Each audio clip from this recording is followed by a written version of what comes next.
Imagine ser vendido pelos próprios irmãos. Não é uma metáfora.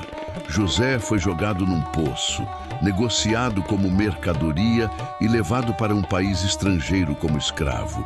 Você está num lugar estranho, sem ninguém, sem família, sem voz e, mesmo assim, você decide fazer o certo. Essa é a história de um jovem que, mesmo traído, injustiçado e tentado, não abriu mão da sua integridade. Mas antes de ser herói, José foi alvo de uma sedução intensa, perigosa e, acima de tudo, destrutiva.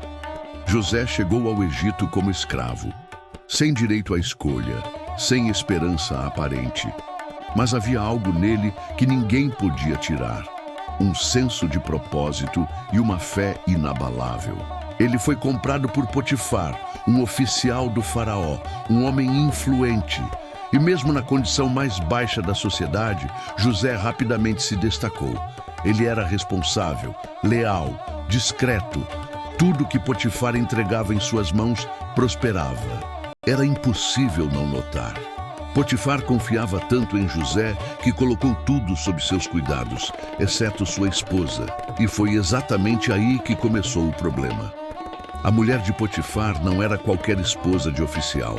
Ela era poderosa, acostumada a ser obedecida, provavelmente entediada com a rotina palaciana e encantada com aquele jovem hebreu que, dia após dia, se tornava mais bem-sucedido, mais respeitado e mais atraente.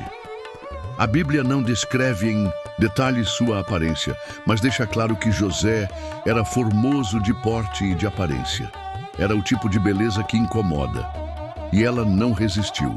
No início, foram apenas olhares. Depois, aproximações casuais. Um elogio aqui, um comentário sedutor ali. Mas logo isso se tornou explícito. Ela disse diretamente: "Deita-te comigo." José, em choque, recusou. E não foi uma recusa diplomática. Foi uma resposta convicta. Ele sabia o que estava em jogo. Não era apenas sobre trair Potifar, era sobre trair a si mesmo, seus princípios, sua fé. Mas ela não desistiu. Todos os dias ela o provocava, insistia, e ele, todos os dias, resistia. Até que um dia, a casa estava vazia. Não por acaso. Nenhum servo, nenhum ruído. José estava sozinho. E ela também. Naquele momento, ela não usou mais palavras. Ela foi direto ao ato, o agarrou pelas roupas e tentou forçá-lo. José, sem pensar duas vezes, fugiu. Literalmente correu, deixando sua túnica para trás. Foi nesse momento que a história muda de tom. O desejo vira raiva, a rejeição vira vingança. Ela grita, chama os servos e acusa José de tentar violentá-la. Usa a roupa dele como prova. Quando Potifar volta e ouve a história da própria esposa, ele se enfurece. Mas, curiosamente, não o manda matar. Isso nos faz pensar: será que no fundo ele sabia que José era inocente? Talvez, mas o escândalo exigia uma resposta pública e José é lançado na prisão. Agora pare e pense comigo. O que você faria? Você manteve sua integridade, fugiu do pecado e, mesmo assim, foi punido como culpado. É nesse ponto que muitos desistem, que muitos se revoltam. Mas não José.